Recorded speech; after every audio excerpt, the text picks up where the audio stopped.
Alrighty. So first, Ms. Clarke, I just want to say thank you for deciding to come on BSE on our platform and give us this interview. It means the world to me. This is making my entire year. So I'm just super excited about it. It's a pleasure to be here, Shay. It's a pleasure. Yeah, I went to go see Carolina Change in October, and it was amazing. And I did that was my first time hearing anything about it. I was just there to go support and see all the shows where BIPOC people was a part of it. And I came away with a whole new understanding. So I'm really excited to delve deep into that and your journey. And just thank you for being here. So we're going to get started. Okay. How do you identify as an artist with all of your multi-hyphens? How do I identify as an artist? I mean, what do I call myself? Yes. I'm an actor. Okay. So would you say you're an actor that sings? Because you're an amazing vocalist. I'm a singer. I'm an actor. Yeah, I'm a singer-actor. Then I suppose. Yeah. You know what? It's so funny because a lot of the other people that I interview, they have a ton of all these slashes, and you're the first one that's like, I'm an actor. And so it's kind of refreshing. I'm an actor and I sing. Okay, I'm an actor and I sing. I suppose if I had to choose, I would always take the singing, just because that's so much a part of me, and I don't need a stage to do that. I can do that around the house. I can do that with my family. I can do that with my friends. That's just something that's within me. So that's my piece of me. But in professional life, yeah, I'm a singer-actor. Amazing.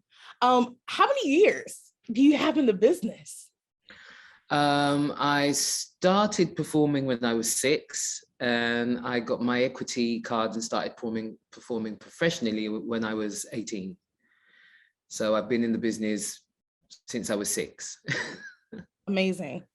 So as far as like unions or guilds or anything, which ones are you a part of? Equity and the musicians union back in England. Got it. Okay. What training do you have? Can you like be specific? Like we like really want to shout them out and bring attention to our like training facilities. It's really important. Okay, I didn't go to a formal training school, so I didn't go to places like Central or RADA or Guildhall. My training is I went to a dance school held by a lovely Jewish lady called Ivy Travers. It was in an estate in Stamford Hill, and she basically just got the kids around the area to come together to perform and put on shows, and she taught ballet and tap. We did variety, so I learned a whole host of old songs. It's a long way to Tipperary and stuff like that. I did pantomimes. One of my first pantomimes was Babes in the Wood, and I was a babe in Babes in the Wood at 6. And so it's coming more from the variety era. That was the kind of stuff I did as a kid. And then as I got older, around about 14, I joined Anna Scher's theatre school. Anna Scher was an English teacher, is an English teacher, who basically started drama once a week after school to get the kids off the street and doing something creative. Wow. And that turned into a drama school, and she would have different ages on different evenings, and she worked through improvisation. So my first real delving into acting was with impro, and it's something that I really, really miss, because once you get into the business and you start working with scripts, you very rarely improv something. But I think for kids in drama, improv is a great way to really deal into how you find the emotions, how you mind that, and how you think on your feet and are in the moment. So I did Anna's, and yeah, that was it really. Anna Scher's and Ivy Travers. I did a bit of drama and singing at school, but that was more fun. That was not really formal training, as it were. So I'm not really formally trained. My training is in social work. Wow. Okay. My parents had said to me, we are really supportive of what you want to do, but you need to have an education behind you. You are going into a business that is really precarious, and you need to have other options. Yeah. My other passion, my other love is people. I'm one of these people that strangers talk to me on the bus about their woes and their problems. Me too. You know, I was that girl in school that people coming to and going, I'm bleeding, I'm dying, and it's just, no, it's your period. I can't believe no one's talked to you about this. Yes. There is this social worker aspect of me, and so that's my training. That's what I went to college for. That's what my dissertation's about. And so I was at college, waiting for my results to come through, and for some unknown reason, there was a copy of the stage in the common room. I picked up this copy of the stage, saw an advert for a job, went for it, and got that job. Wow. That job was Southside at Battersea Arts Centre by a lady called Jude Kelly, who was directing. I didn't have my equity card at that point, and they told me that they couldn't give me the job. And then they rang back about a week later saying that they would give me my equity card, and I had the job. So I left college, I think on that weekend, and started again at Battersea Arts Centre, and that's what I have done. I have been lucky enough to live my dream from such an early age. I was lucky that I found that spark and that passion when I was 6 and knew that that was something that I wanted to do. And then when realizing that I could actually put bread on my table and put a roof over my house, over my head, doing what I love doing, that just, you know, that was like an aha moment that I can actually make a living and a career out of this. And it doesn't have to be a dream. I don't have to have had those connections to follow my dream. And I was able to find places as I was going along, places like the Cockpit Theatre, places like Dick Shepherd Theatre School, that I found my own community of like-minded people. Was able to discover my art and my artistry and who I am as an artist through those places that were just local places. Some, like Dick Shepherd for me wasn't local, I was North London and it was South London, but you hear on the grapevine what's happening, where it's happening, and you find your community. And that's where you get your connections and learn your craft and are with like-minded people who will lift you up. I'm glad that you're talking about community and networking, because that's imperative and integral to what we do here at BSE. We're trying to create those domestic and international networks for BIPOC people so that we can create those opportunities, because it really is in this business about who you know. You know, it's a lot less about lucky and chance and training, and it's a lot about who you know. And so it's really important that that you're saying that, because it's really important to make your community your priority. So yeah. that's really what we're trying to do over here, is create that community. So like, thank you for saying that. And like, also, you know, as a professional actor, you are living the dream, right? Like being able to make your living. So many of us want to do that, and we're not able to, and you've been blessed enough to do that. So on that same trajectory, right? Was your dream always to be a Broadway star? Or if not, what was your dream? Well, my dream was basically, ultimately, to be respected by my peers and to be successful in the business. That was the first thing that I thought about. For me, it was never about fame and fortune. It was about the craft. It was about the art. It was about something that I loved doing. Yeah. And I just wanted to be working. You know, there is what, 5%, 2% of the industry that is actually Hollywood people. Do you know what I mean? The rest of us, we're jobbing actors. Yeah. And unless, if you're looking for fame, then it might not come. Do you know what I mean? That kind of fame comes to a few. But if you want to work, there are plenty of us working. And if it's about the craft and it's about the community and it's about telling the stories and being a part of that, being part of that team, being part of that creative process that can hold the mirror up and show society different different things, get people to empathize, get people to think outside the box, introduce people to things that they've never seen before, take them into different worlds. If that's what it's about, then that is totally possible. Do you know what I mean? I and the people that I work with daily are a living testimony to that. Yeah. We are living our dreams. We are doing that. And if it's about that, then yeah, it can be achieved. And all you have to be is proactive in that. Do you know what I mean? There is no good sitting at home going, I want to be an actor. I want to be a writer. I want to be a director. When's it going to come? Yeah. You have to go out and find that. Like I said, you have to find your community. And these days with social media and that kind of presence, it's, I think, much easier to find out what's happening in your local community. Do you know what I mean? You can go on Google, you can find out if there's a drama class, if there's a dance class. It doesn't have to be Alvin Ailey. Do you know what I mean? If you can't afford that, there will be other places around. People are always, stuff like that is always happening in your community. It's for you to find it. And once you find it and you find that home, then you will start branching out and making other connections and getting yourself into situations where you can start broadening your horizons.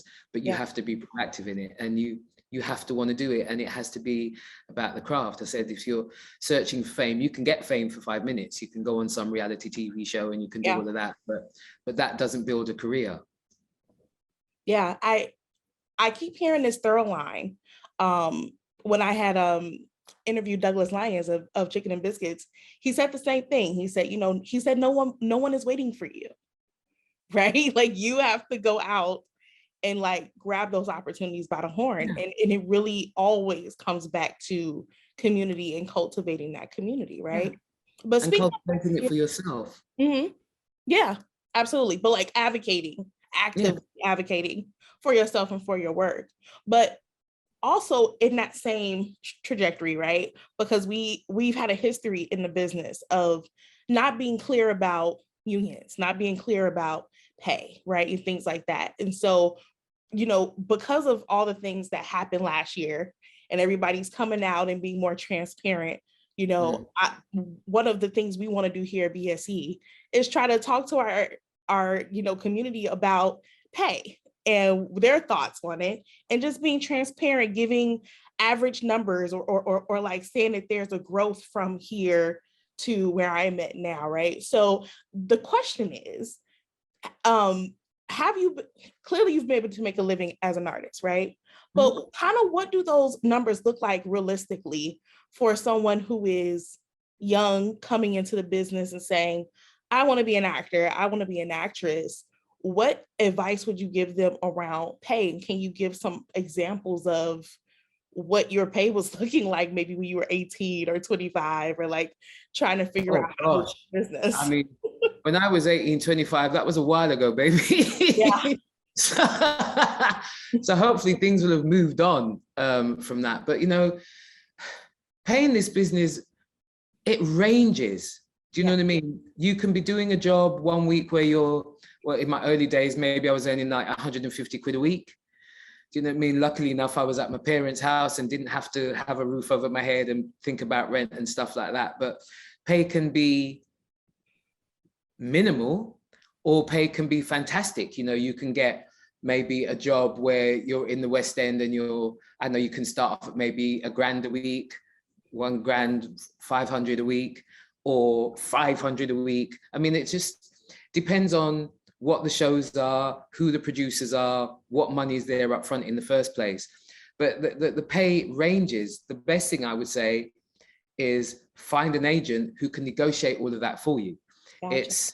It's very hard if you're trying to navigate that by yourself and you don't know what the parameters are, how the producers have budgeted, what the budget is for the show, all of that kind of stuff. That's not really something that I want to be taking on board myself. Do you know what I mean? I don't have the nonce or the knowledge or the wherewithal with that. An agent is going to be your best bet to fight your corner, where you can go in and do your job and not worry about that, not have to walk in looking at the producer going, that son of a won't pay me the right kind of fee. Do you know what I mean? You don't want to be taking that on. So an agent is always going to be the best way around that. But the figures for pay are up and down. Do you know what I mean? There is no one set figure. In a commercial sphere, you're liable to get more money. If you're working in maybe like a subsidized theatre place, someplace like the National in London, it's a great institution. There are many, many plays happening at one time. It's a great hub for being within your community, but they have a pay cap. So it doesn't matter who you are. Do you know what I mean? You could be Judi Dench, or you could be just coming and doing they have like a tier, but it never goes above a certain, so, you know, like Judi Dench would not be earning $3,000 a week at the National, because no one does. Wow, okay. Do you know what I mean? So that it's subsidized theatre that is meant to keep everybody on a level and make theatre attainable and accessible for all. So it's not in that, do you know what I mean? It's not in that commercial sphere where it's like, okay, we're going to entice an audience in by bringing in a well-known Hollywood movie star, and the budget then means that all the money goes to paying that Hollywood movie star and everybody else gets very little. Do you know what I mean? Some things can work in that way. Pay is a very hard thing to get around. Yeah. But you can make decent money. You know, all of us, all at Roundabout, we've all got rent, we've all, you know, we've got our jobs, people have got cars, people have lives to fulfill, and we're able to do that, doing what we love. Sometimes the pay is not always great, and sometimes you might have to subsidize with another job, but generally, if you can make it work, then you can make a living. That is so interesting. Great money, and it can be not so great money, and those things balance out as they go. Do you know what I mean? Sometimes I will take a job not because it's well paid, but because of what I think the job is going to bring me as an artist, who I might be working with, the piece that I'm working on. And very rarely, because that opportunity doesn't often arise, but there are some times when you take a job because the money's great and you think, I've got that tax bill, or this window needs fixing, and do you know what I mean? Yeah. So then you have to balance it. That is interesting. I didn't know that some of the theaters in UK have a cap, because here I don't think it's really like that. The National is quite a unique example in that way, because of the way that the place is set up, and to make sure that everyone is on an equal footing. You know what I mean? It's the way the National works in that way. It is a hub. It's like having a rep, and a lot of our repertory theatres now have gone. Do you know what I mean? A lot of the theatres that would have had plays in rep, where someone could join a company and be a part of maybe 3 shows, have completely different parts in 3 shows, and have that as a training ground. Those theatres have gone. We've lost them, and mostly theatre's gone more on the commercial side. So there are a few places now where that can happen, and so in order for that to happen, the National has kind of made it an equal footing for everyone pay-wise. Interesting. Wow, that's just so different from how it is over here. So it's just so interesting to hear that there's an institution like that. And it's like, once you explain it, you get it. Because at first it's kind of jarring, but then as you explain it, it's like, oh, okay, that makes sense. That's a really interesting way of making sure that it's on the same level for everybody. So thanks for sharing that. Let's dive into the journey of Carolina Change. When I know when it started, but you know, for our viewers, because I'm obsessed, and I looked up everything after I saw the show. I'm completely obsessed. But when did that journey start for you? Well, the journey started for me in 2016 when Daniel Evans at Chichester asked me to do the show.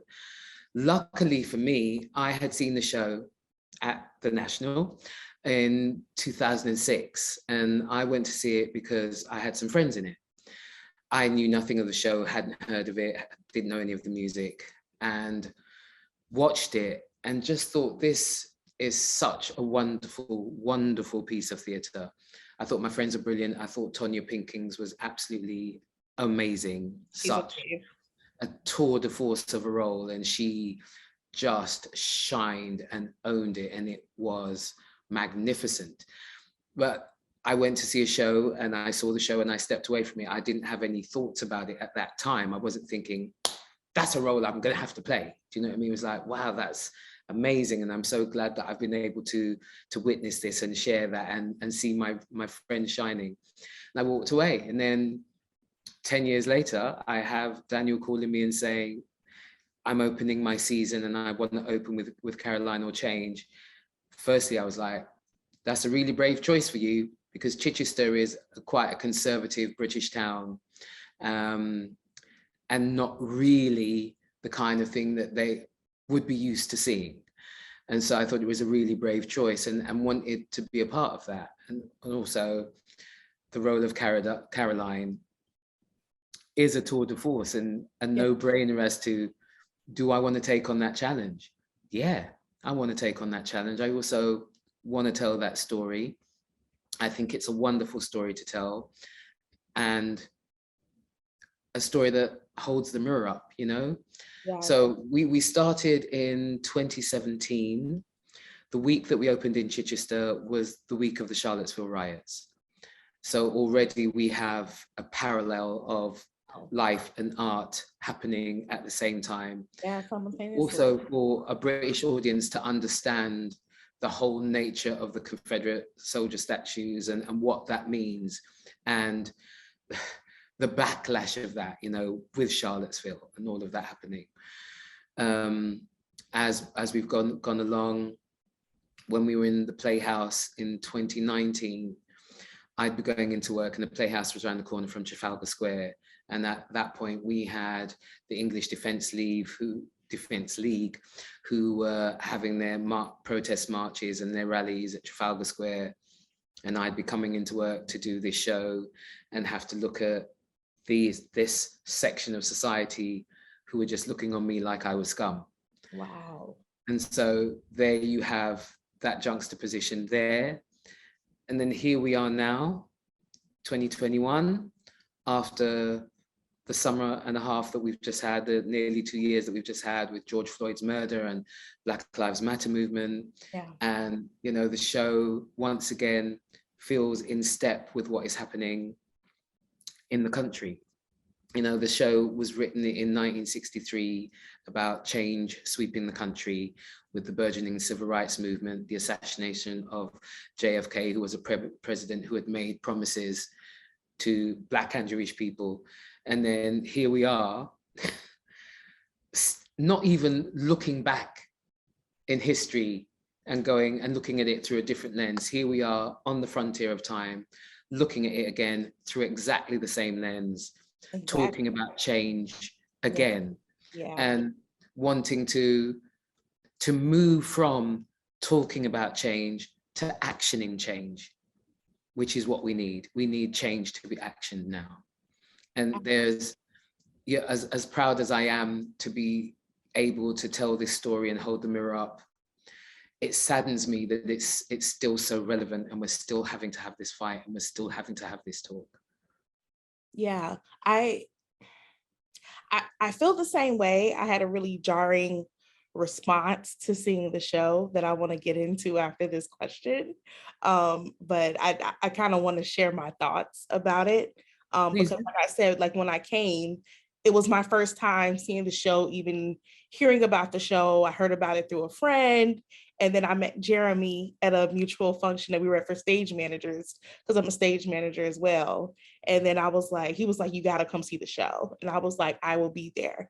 And I came. And yeah, I had a really jarring response. But before I share that response, I wanted to ask, I had listened to your interview at BPR, and you said you had a personal connection to your character for Caroline in like your own personal life. Do you mind sharing that connection? Oh, someone asked me where I drew Caroline from, and a lot of Caroline is drawn from my mum.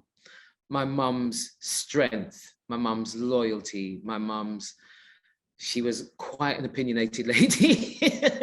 She said what was on her mind. She was part of that Windrush generation that came to Britain in the 50s and was met with no Blacks, no Irish, no dogs. Wow. So having to have that fortitude of spirit and instill in me that you hold your head up. Do you know what I mean? You stand tall. You are proud of who you are. You are proud of your heritage. You know, this is a woman who dealt with people asking her what it was like to live in a house after having lived in a cave, because that was their assumption that she must have lived. So it's that kind of experience. So drawing from my mum's strength and my mum's steel and grit as to how Caroline would soldier on in the midst of the maelstrom. Do you know what I mean? So that is my personal connection. That's amazing. I'm also a super fan of Janelle Monáe. And when I first discovered her back when I was in college years ago, right? I found out that her connection to wearing her black and white uniform was Amazing. also from her parents. And I just think that's such an amazing way to show homage, right? To those unseen workers. And like that super rich history that is in all of our ancestry here, whether we're in the UK or in the Caribbean or in the Americas, that is our history. So that was so fascinating to me. So when I heard that, I said, oh, wow, I really hope you can, share that, because, that's a story that needs to be told, which leads me into my reaction, right, to Carolina Change. So when I saw it, number one, I had no clue what was going on. It was like dancing washing machines, buses, right? Bubbles, and this annoying Jewish kid that I could not stand. When I tell you I could not stand that kid, oh my goodness. Oh. He wore me out. I just kind of felt like it was him and this change thing, because I started thinking about the title of the show, and then it was like this physical wordplay on the word change, right? And I thought, that's nifty, but I still did not like the way that I felt like Caroline was being portrayed. Like, you have to, play, pussyfoot with this little kid over this money. And that was really a big focal point for me, because I'm just like, I wonder, what's the writer's choices with making them make Caroline do this with this young kid and not necessarily with the grown-ups. Because I'm a writer. And I'm getting my MFA in playwriting. So, like when I watch things now, I'm more so like, okay, I wonder why would they write it like this from this perspective. But I was just kind of taken aback with the way that Caroline had to go back and forth with this kid. And then later on, I had to reflect on it, and I said, okay, well, this kid is clearly hurting. He lost his mom. Yeah. Caroline is the only thorough mother figure in his life. Yeah. He doesn't know this other woman that's the new wife. So maybe he's clinging to her in that way. And Caroline is like, I feel for you, because you can tell that Caroline cares about this boy. But Caroline got a whole family, right? And you can't take on another adopted one, right? Yeah. When you're neglecting your own family. So exactly. I was trying to give the boy some some leeway. But it was really hard for me. And I think that comes from just lived experience as a Black woman. I've been a teacher for like the past 6-7 years. I've dealt with so many different kinds of kids. And so I know the type of emotional and mental and physical labor that is usually put on Black women, especially in spaces with children and caretaking. So I think for me, with my lived experience, it was just hard for me to see that on stage, but that's what makes theater, right? Exactly. Because also Tony didn't want to make Caroline that kind of mama. Do you know what I mean? All encompassing. He wanted people to see the resistance to that. He didn't want her to be that, oh no, I'll take care of you and I'll look after you, come to my breast kind of thing. He was like, no, he wanted to show that I can't do that. I have my family here who I am not seeing, who I am not spending time with, who I'm not able to cuddle and mollycoddle in that way because I'm spending time with you. And so I I'm resisting that because I want to be doing that with my kids.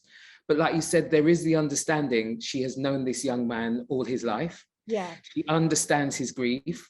His mother died from cancer. Her mother died from cancer. Do you know what I mean? So there is an understanding of his loss and his pain and understanding that pain, but not wanting to take that on because she has her own pain. You know, you see her with her 3 kids. She also has another child who's in Vietnam. So there is that worry about what's happening to him, having seen how coming back from the war changed her husband and what that did to him. So there is the other worry out there, which she can do nothing about. You know what I mean? She barely knows where Vietnam is. Right. So she has to concentrate on the 3 that are there. In Noah's defense, God bless him, but once Noah figures out what's happening with the change, in Noah's mind, he's trying to help. Yeah. Do you know what I mean? It's like, if I leave these bits of coins and it helps her family, then I'm doing my part. And maybe I can become a part of that family. And you see him in Roosevelt Petrucius Coleslaw, all he wants to do is join that family. Yeah. And be a kid with them and have fun and have that freedom to just be. Right. And he kind of thinks maybe that change will help him do that. And, you know, there is a little bit of vanity in that film. You know, it's like, now they're eating and they're doing things because I'm helping them. Do you know what I mean? But let's not forget, he is an 8-year-old. My problem. Therein lies my problem, right? Because I'm like, you know, how is it? You know, because also, you know, the show puts a spotlight just on capitalism and classism as well, right? This little boy has change in his pocket that can feed this middle-aged woman's whole family. You know, how do we examine, right, like classism and like capitalism and racism all embedded into one? And I think that this story really sheds that to light in a really fun. It shines a light on that completely shines a light on that. You know, when Caroline says to Noah, you know, I fed my kids meat this week, not meat flavored bread, but actual meat. And because I did that, now the rent is overdue. Do you know what I mean? You see kind of Noah having to think about what these things mean. Yeah. And in his innocent way, he thinks that he can help with that. Not realizing that all that does is completely emasculate Caroline. You know? That's the word, right? Like emasculate, because she's left to be everything to her family, right? She has to be the provider. She has to be the mother. She has to be the father. And we've been, you know, taught, you know, societally that providing, especially in those times, in like 1963, that's a man's job, right? Mm-hmm. And so we've always talked about how, you know, in the traditional family roles, Black women always worked. We always provided for our families. We were always left to do that. So it's like, that is the word. Like there was no little woman sitting at home while the man did the work and brought in the money. Right. No, you have to get out there and you have to get it for yourself. We've always had to. Yeah. Yeah. And you know, that was something that I thought about. But then there's this exchange between Noah and Caroline. And I just remember sitting at the edge of my seat during this scene because it was so intense, and there were real insults being thrown. And I was wondering to myself, you know, I wonder if Noah even understands what he's saying, because you tend sometimes to look at children sometimes, you know, they've been through some things, so they're a little bit more mature than they actually are. But it's like, do he even understand the magnitude of what he's saying? He's having this exchange with Caroline, and then it gets real ugly, right? And they throw insults, and I was just like, whoa, you know, and that was like super reality, like boom, of what was probably happening at that time. You know, even kids are being taught how to treat the help, or how to treat, you know, Black people, you know, or the people that was working for them. And so, like I said again, I didn't have to like it because it was a mirror, right? And so I think that when I went back and thought about it, I'm like, I'm angry at the circumstance, right? Not necessarily the show. I'm angry for my ancestors. Like whenever these stories are told, I have that anger within me. So I had to go back and think about it. But when I thought about it, I said, wow, this is really well written because, and well acted clearly, and well sung because it invoked a lot of feelings within me. And that's exactly what it was supposed to do. Yeah. So I said, I have to go see this show again now since I know a lot more. And then after talking to you, I've talked with some of my friends who are also fans of the show. I was like, I'm going to go do myself a favor and go see it again because it actually did the thing that made me fall in love with theater, which is making me feel something. Yeah. And me want to get out and change and be the change that I want to see. So it did exactly what I wanted it to do. So shout out to the writers. Shout out to the composers. Tony Kushner and Janine Tesori on the gorgeous score. I mean, it is just an amazingly written score. It's all type of music from all type of genres. I had never really. Baby, there is Motown, there's folk songs, there's gospel, there's klezmer, there's folklore, it's just bluegrass. I mean, it was everything. Yeah. Everything. And I was like, is this a Beyonce album? Loved it. Loved it. So just to make a small little pivot, you talked a little bit also in a couple interviews about the West End Broadway community and how you don't feel like they were, I guess, as together or they came together. I don't know if it was just during COVID or period, but I kind of want to clarify that. It's about COVID. So okay. For me, it's not about the West End in general. It's about what happened with COVID. What was wonderful, it's going to sound weird, but what was wonderful about us shutting down when the pandemic started was that Broadway closed as a community. Right. Do you know what I mean? That's a big thing to say we are coming together and we are making a decision as a community to close for the safety of all. Not one theatre here, one theatre there, one theatre there, which is kind of what we went through. And when we came coming through the pandemic, Broadway has again opened up as a community. Right. We haven't had had the same thing in Britain. It's been individual theatres trying to do their own thing, seeing if they can make it work. And I've kind of felt that we have needed maybe our institutions and organisations like the Society of London Theatres to come together and say, as a community, this is what we are doing, and this is how we are going to go forward as a community. Case in, for example, you can't come to theatre in New York without your double vaccination and without masks. Masks are mandatory. Yeah. We do not have the same situation in Britain. So you can ask people to show lateral flow test. If they show it, fair enough. You can ask people to wear their masks, but it's not mandatory, so you can't enforce it. Yeah. So what is happening in Britain is that you will have audience members who will come in who will say, well, I don't have to wear a mask.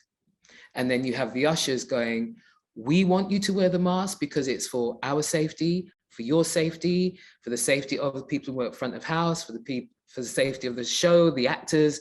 It's for everyone's safety.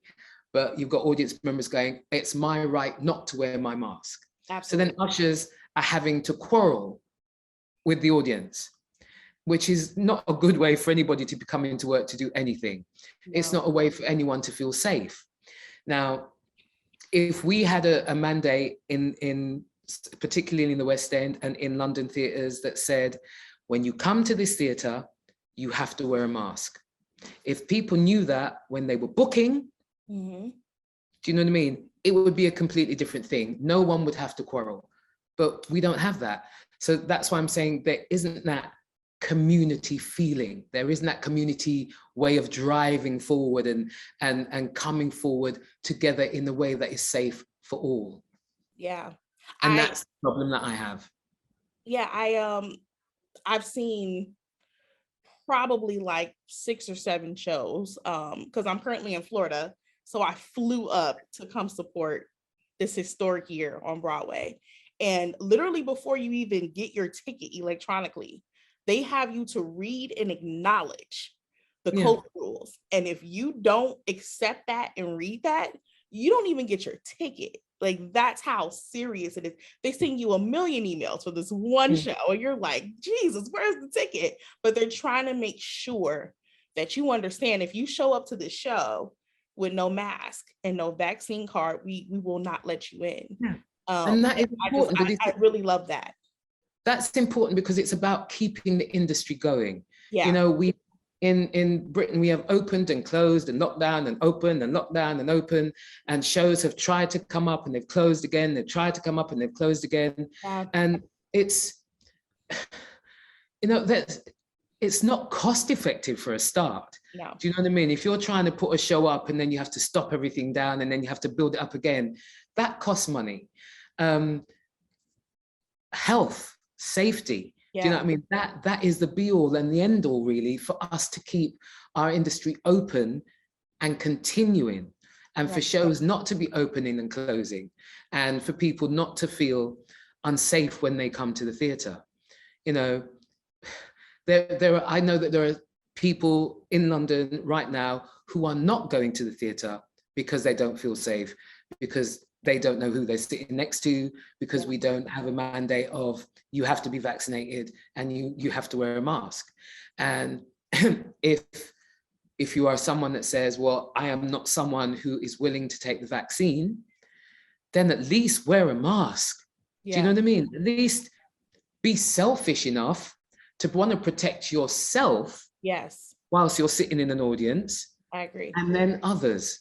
You know, if we want our industry to keep going, if people want to keep going to see shows, then what is it to wear your mask for a couple of hours while you're in the theatre? Right. You're in an enclosed space. You know, you're not outside in, you know, if you're at Madison Square Garden or something like that, you might say, all right, I'm out in the open air and, you know, it's fine. But when you're in an enclosed space, you know, we have been advised that when you are inside, you open your windows, you have your, do you know what I mean? It's about taking care. And I don't want to particularly sit in a theatrical space where people are unmasked. I don't either. Yeah, I don't want to do it. I mean, like, just in the apartment block, we get into the lift, there is a notice in the elevator that says wearing a mask is mandatory. It's a small space. There are 3 of us already in the lift. A guy gets on, he's got a dog with him, he has no mask. I point to the sign, say, mask is mandatory. He looks at me like I'm crazy and then begins to cough. And then we're all in the lift like that. Get out at the next stop. Let me just stop this lift now and get out. Because if you can't respect, you know what I mean? They're saying if you're double vaxxed, you can walk around the building without it. But when you get in the elevator and you're in a small space, just put on your mask. And if someone can't respect that there, then how do we go forward? How do we go forward? And we are not surgeons who have to be in a mask all day working under those conditions, stifling hot. Do you know what I mean? You're going for a piece of entertainment. If you can't do that to keep everyone safe, for a piece of entertainment, if you've got to talk about your civil liberties, your right to infect, who else? Well, I'm not down with that. I'm not down with it. And that's why I am sad that we haven't gotten together and gone, as a theatre community, we are now saying that mask wearing in theatres is mandatory. It's there when you book your ticket so that you know when you come and sit in this theatre, you have your mask on. And we're asking that for everybody's safety, front of house, backstage, and you, our audience. We want our audience to be able to continue to come. We don't want to have to close the show down because it's been tracked back that audience members came to our show and now they have COVID. That will get a theatre closed down. And it's when people are talking about their own personal civil liberties in that way, it's like, well, if you want something to happen so that we can all partake of it, then these are the measures that we have to use to do that. Agreed. And that's why some of these shows have gotten shut down, because even with the vaccinations, people are still catching COVID. And now we have a new variant of COVID. And I'm just wondering about the future of everything we're trying to do, and whether, you know, even with the mandates, the vaccines, trying to have the mask, what's going to happen, you know? So it's just nothing is secure. right? It's Nothing just to do. And all we can everything's do is up in the try air. and stay as safe as possible. Yeah. That's all we can do. For us to continue doing what we love doing and to be able to share that, Yeah. we just have to be as safe as possible on all levels with everyone. That's important. I mean, I live in Florida where the governor is trying to sue the schools for having the mask mandate. So I completely empathize with you. And I try to stay in the house and not have anything to do with those things because I feel like it's absolutely ridiculous. So I completely It's just crazy. empathize. It's crazy. Yeah. It's not that much of a sacrifice to have a mask on. It's really not. I mean, it's like if two people are wearing a mask, then the transmission of COVID gets down to 5%. If so it's two like, people why not just wear it? So why not just wear it? Yeah. Due to COVID, are you doing stage door at all? No. Okay. No, not really. I mean, like people will meet friends at stage door. Mostly friends coming to stage door are in the industry so that you know that they're being tested, you know that they are safe. I find stage door quite hard. I'm someone who is naturally very tactile, very demonstrative. I'm all up for hugs and pictures and all that kind of stuff. But in this day and age of COVID, you can't just be hugging up and squeezing up any and everybody. Do you know what I mean? I agree. And so it's really hard when people have gone, can I take a picture with you? And I've gone, no. If they go like, can I hug you? And I'm like, sorry, no. Yeah. And you see the disappointment in their face. And I don't want to keep looking at that disappointment because naturally I'd be like, yes, of course, come and give me a hug. Right. But, you know, we all have to stay safe for the show. Right. I could hug numerous people at stage door, don't know who anybody is, catch COVID, come in, give it to the cast, that's the showdown. Yeah. So we have to stay safe, and it's trying to let people understand that if we are not tactile and demonstrative at stage door, it's because we're trying to keep the company safe. Yeah. I mean, it's nothing to do with you personally. It's not like I don't like the look of you and I don't want to touch you. It's, you know, we have to make sure that we are all safe. Yeah. And so that's why I find stage door quite hard. I mean, luckily enough, lots of people don't recognize me when I leave stage door. So sometimes I can leave and people won't even notice that I've come out, which is kind of helpful in this time. Yeah. You know, I had one of our lovely cast members introduced me to a friend of his, and when she recognized that it was me, he was like, oh, this is Sharon, she played Caroline. She was like, oh, so I could see at first, she was like, oh, I didn't see that was you. And then she asked, can I give you a hug? And when I said no, I saw the disappointment in her face, and I felt bad, but I'm just like, I hug you, someone see me hugging you, they come over, ask for a hug, before you know it, I've hugged half the street. And it's like, can't do that. I can't do that. Yeah. I've got to protect myself and the show and my other cast members and the crew and everyone I'm working with at the theatre. Yeah. I want to be mindful of time because it is 3:00. But I just have a couple more questions, okay. And then let's be mindful of time because I know you have a ton of things to do. But I wanted to ask about your up and coming cast recording and how excited are you about that? Because I'm excited. I am absolutely. How was that experience recording? It was wonderful. I mean, I have said many a time that Caroline or Change for me is the gift that keeps giving. When we started at Chichester, it was just Chichester. There was no talk of the show going on anywhere else. And we all went because we wanted to do the show. Then it got transferred to Hampstead in North London. Wow. Then we got transferred to the West End. Wow. Then it's coming to Broadway. I didn't expect Broadway when we started Chichester at all. So that is another wow. And then the cast album, just like leaving with something tangible of this time it's glorious. And we were all just so excited to get the news that we were going to be able to do it. And we went to a studio that's not too far from the theatre. And that whole experience of being back in the recording studio, I love a recording studio. I love working with mics in that way. And it was just wonderful to see everybody just together and the chance to enjoy the music, really enjoy it. Alex, who plays my older son, Jackie, Mhm. he was saying that it was really good to see me in the booth bopping away to stuff. You know, because in the show, I Right. don't get a chance to bop away to stuff. So just really enjoying everyone and all the songs, and just being able to soak it all up and really hear it. You know, Salty Teardrops is something that I'm hearing vaguely while I'm changing at the back after Lot's Wife. So to be in the studio and to have the cans on and to just hear those sweet, intricate, melodious harmonies in Just the all of them, harmonies. it was just joy, you Yeah. know? And Stuart, who plays Grandpa Gelman, was just saying, it's wonderful for me because I'm hearing bits of the show that I never hear properly. Yeah. You know, so for all of us, it was great to have that intimacy with it and have fun singing it and really being able to see each other do it and not hear it from backstage. It was just joy, absolute joy. We loved it. I loved it. I know the company loved it as well. That's amazing. I mean, I do just want to say something about the kids. Those kids, they do not play. Like the kids on Broadway this season, I'm like, the future of Broadway is bright. These kids Right, are baby. way more advanced, way more talented than a lot of us were when we were that young. I mean, they are And have confidence. You know, they have yes. confidence, which is a great thing to see that's been instilled with them. Adam Mackey, who's one of our young knowers, I got chatting to his dad at Stage Door.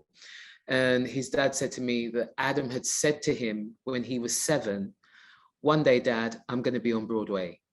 Wow. And here he is at 11 on Broadway.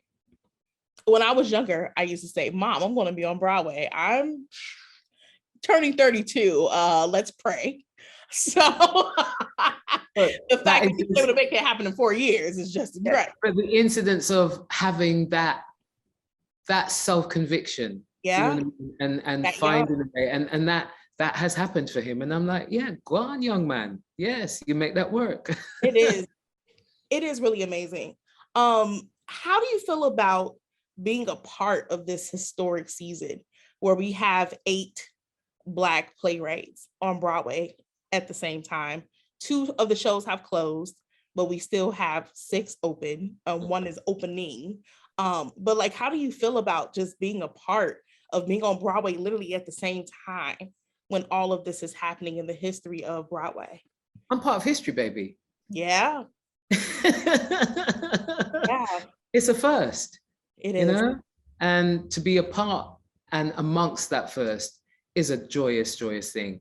We just need to know that it's going to continue, that it's not just, okay, this is something that looks great now, you know, I mean, and then when everything has died down a bit, we can return to normal and maybe just have one Black show on there, and that's fine. It needs to be the norm. It needs to be the norm. That's my prayer. Like, yeah. I hope this continues. Yeah, walking down Theater Row, I'm like, I've never seen so much people of color on, you know, the pictures on the prom. I mean, you just don't see it. So yeah, and long may it continue. And to be a part of that is joy. Yeah. Joy. You know, that people can look and they can see that that is a reality, and that has to stay a reality. Hats off to you guys. I mean, you guys are doing it, and a lot of us did the work behind the scenes, but it's just amazing to see the work that you put in and then you see it manifesting, right? Because a lot of us behind the scenes who were, you know, backstage theater practitioners, local theater practitioners, students, people just sprang up with organizations like me, you know, and like dove in and started doing this work. It's just amazing to see the fruits of your labor, right? Of our labor, baby.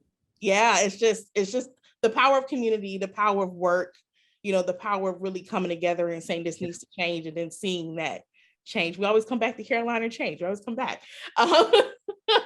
Lastly, I just want to ask, you've been kind of talking about it throughout your interview, but what advice would you give to future BIPOC theater makers who want to be a Broadway star? First of all, get out there, get your training done, whichever way that is, by finding your community, honing your craft in that way. You know what I mean? We were talking about finding local stuff that's happening. and making sure that you are in and of that, so that you start hearing what's happening around. Do you know what I mean? And while you're doing that, that you are honing your craft. Do you know what I mean? It's always about continuing to grow, continuing to stretch, continuing to challenge, so that when you arrive on these stages, you are ready. Do you know what I mean? You're not scrabbling around going, I'm not quite sure. You have your confidence, you know who you are as an artist, you know the kind of things that you want to do, you know how you want to be stretched, you're ready to take on the challenge. And remaining open and keeping your ear to the ground and listening, and also seeing as much as you can see. You know, one of the things I say to young people in Britain is usher. Go and be an usher in your spare time if you can. You earn some money, but you're also able to sit with a show and get to know it, get to know the performers, get to see how the show runs, get to see how a show shifts when understudies come on, what understudies bring to it. You know, you can, if you're ushering, you can look at a particular character and map their journey throughout the show.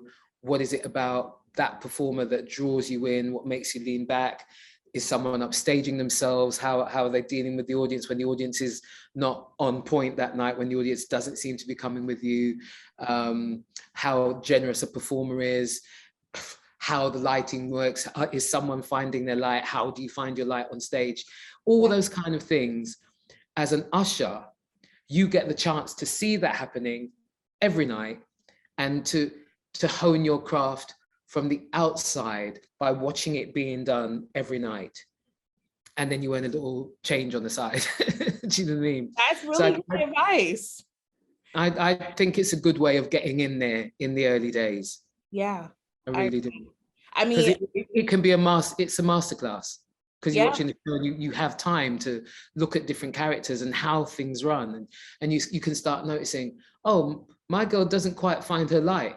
Why is that? So what is it when I do on stage? What is it am I looking for? What am I feeling for that makes sure that, do you know what I mean? It's just, there is so much that you can learn by just observing in that way and having the chance to do so. I mean, we're literally looking at it happen. Like Michael R. Jackson of like A Strange Loop, he started out as an usher, and then he wrote a musical, a Pulitzer Prize winning musical about a Black queer man being an usher, writing about that like meta experience. So I mean, literally that advice is so timely, because he did come from that, and now look where he is too. So I mean, that's incredible advice. And also your understudy, fantastic. Isn't she? Fantastic. So I mean, yeah, you'll be able to see all of, you know, the gifts that keep on giving, you know, within a Broadway show, because often the understudies are literally just as good, because that's why they got casted as the understudies. So yeah, you know, it's I mean, this whole thing about, you know, people not wanting to see understudies are cast because they're fantastic for a reason. Yeah, they're cast for a reason. You don't going to cast an understudy who's bad. Right. Do you know what I mean? Right. Because the show has to go on. The show must continue.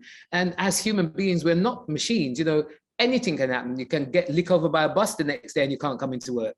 So the show's got to be able to continue. And neither do you want that pressure of going, I can't go on because my understudy's not great. Right. I want to know that my understudy is phenomenal, so that if I need to go off, I can go off and know that the show is in more than capable hands. Right. Absolutely. I mean, people were writing reviews about Catherine. They were just like, go see her while she's here. Here's her dates. I mean, Shake Cat. Yeah, definitely.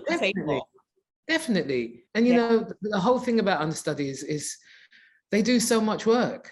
You know, they're in so many tracks. And our lovely Rayome has been on this week as the washing machine. She's been on as Dottie. It's just like they're holding so much in their heads, and they're to be paid homage to. You know, understudies are not second-class citizens at all. They're not second-rate actors at all. They're professionals. They are professionals. Hold it all together. Hold it all together so that everything continues, so that people can still enjoy seeing the show and the shows don't have to be cancelled. I agree. I just want to close with, what future projects can you talk about? that's happening after Caroline? Because Caroline's closing in January, right? Close in January. And to be honest, the first thing I want to do is get home, drop off my bags. We have God bless us, we have a house in Spain. I want to pick up my Spanish handbag and go to Spain and sit down and just go. That is what is first and foremost on my list at the moment. And then we'll see what happens. Amazing. I mean, rest is just as important. So you gotta rest. And Broadway is a lot. 8 shows a week is a lot. It's a lot. It's a lot. So was this experience or like, has it for you been everything you thought it was going to be? I never dreamed about an experience like this. So this is much more than I ever thought it was ever going to be. I consider myself quite lucky in the fact that because I sing and I'm not a straight actor, I've been able to carve out a career in Britain because I've not been waiting for just a straight play to come along.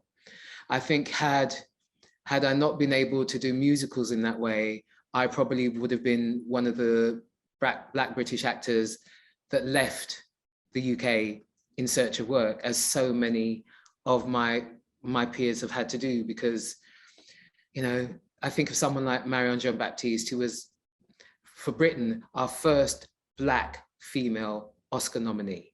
Oh, wow. Mm-hmm. Couldn't get work. Had to leave Britain to come to the States, where she has flourished, absolutely flourished. But so many of our people have had to leave to come here to then maybe go back to Britain to have some kind of career.